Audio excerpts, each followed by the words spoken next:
Oui, alors pour la production de l'écrit, signalons que toutes ces disciplines sont en relation d'harmonie et de décloisonnement. On part d'une situation de l'oral qu'on doit travailler au sein d'une unité didactique, des textes choisis qui sont en relation avec le type de discours, l'acte de langage bien sûr, ainsi que le lexique véhiculé dans cette unité didactique, mais on vise par ces activités aussi un prolongement sur la production de l'écrit. Ça veut dire qu'on travaille la production de l'écrit dès l'oral et dans les activités de langue et dans les activités de lecture. C'est très important. Dans une philosophie de décloisonnement, d'une vision systématique et d'harmonie que le curriculum, nouveau curriculum, a envisagé. Donc, quel est l'objectif de la production de l'écrit? C'est amener progressivement les apprenants à développer la capacité d'écrire des textes cohérents. La cohérence. Voilà le premier critère. Qui répondent à des questions. Voilà la composante pragmatique, le développement de la compétence pragmatique. Pour interagir avec les autres. Voilà la compétence sociolinguistique et pragmatique, bien sûr. Si diverses intentions visées qui ne sont autres que informer, raconter, décrire, exprimer ses sentiments, inciter à l'action, exprimer son point de vue, etc. Donc, et nous trouvons ça dans les visées, ça veut dire dans les sous-compétences qui, qui se sont basées sur les types de discours. Et ces types de discours sont en relation avec l'acte de parole, l'acte de langage qui est envisagé, qui est programmé pour la communication orale. Donc vous voyez que c'est systématique, qu'il y a une approche de cohérence et de décloisonnement de toutes les disciplines.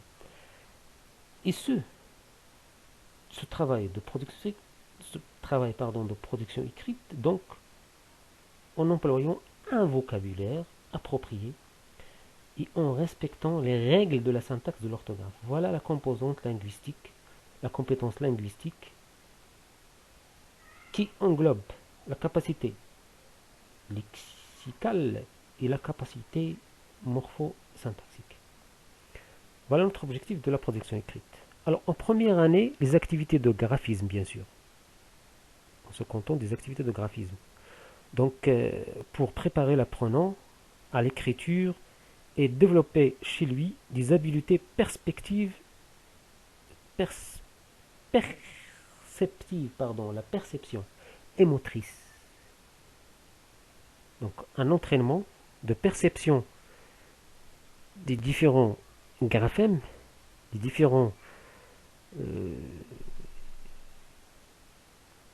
bien sûr, graphismes, pour ne pas dire graphèmes, au niveau de la perception et au niveau psychomoteur. Et c'est très important de travailler ces habiletés dès la première année. C'est pour cela que le français, la langue française, est envisagée, est intégrée au sein de la première année comme une composante, une langue qu'on doit travailler, qu'on doit faire apprendre dès la première année pour ses habiletés de perception et de habilité motrice, bien sûr, chez l'enfant. Alors, en deuxième et troisième année, donc les activités de production de l'écrit doivent être axées sur, premièrement, l'écriture correcte des lettres et des syllabes en respectant les règles, donc les règles de l'écriture cursive minuscule. Deuxièmement, la copie. Donc l'écriture, donc la copie de mots, de phrases simples ou de textes courts en respectant les règles de l'écriture cursive. Troisièmement, l'écriture sous dictée, donc la dictée, de mots, de phrases ou de textes courts et simples. Et quatrièmement, la reconstitution, la construction et la production.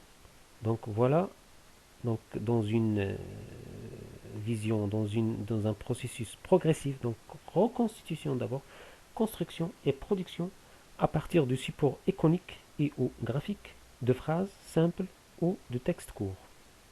Texte court, donc S à la fin. En quatrième, cinquième et sixième année. Donc l'objectif, c'est entraîner l'apprenant à produire des énoncés écrits.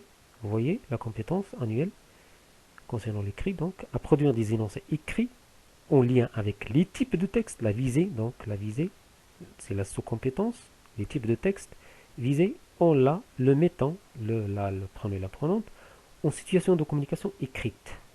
Donc voilà que les activités de communication, les activités de production, ce sont des activités de communication pour communiquer un texte écrit. Donc pour la quatrième année, nous avons 2 sujets par unité didactique, 2 séances de 30 minutes chacune. Pour la cinquième et sixième année, vous avez une séance de 35 minutes par semaine, plus une séance de 30 minutes. Pendant les semaines 2 et 4 de chaque unité didactique. Donc je répète, pour la quatrième année, donc 2 sujets par unité didactique. 2 séances de 30 minutes chacune. Pour la cinquième et sixième année, nous avons une séance de 35 minutes par semaine, plus une séance de 30 minutes pendant les semaines 2 et 4 de chaque unité didactique. Pour les activités de langue, qui visent bien sûr le développement de la capacité linguistique, de la compétence linguistique.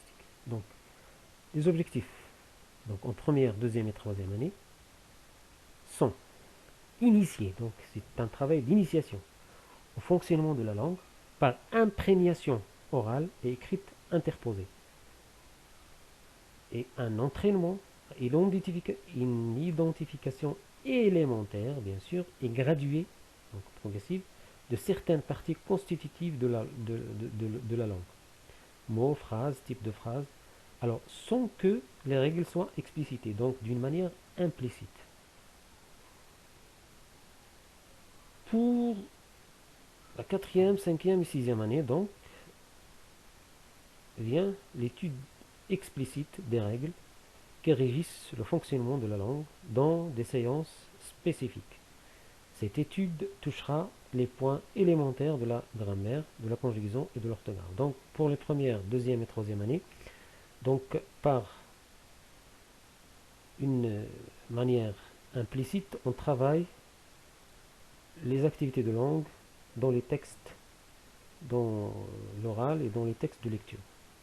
Et dans la quatrième, cinquième et sixième année, donc on traite les règles, le fonctionnement de la langue explicitement, bien sûr, dans des séances qui sont réservées à ces activités.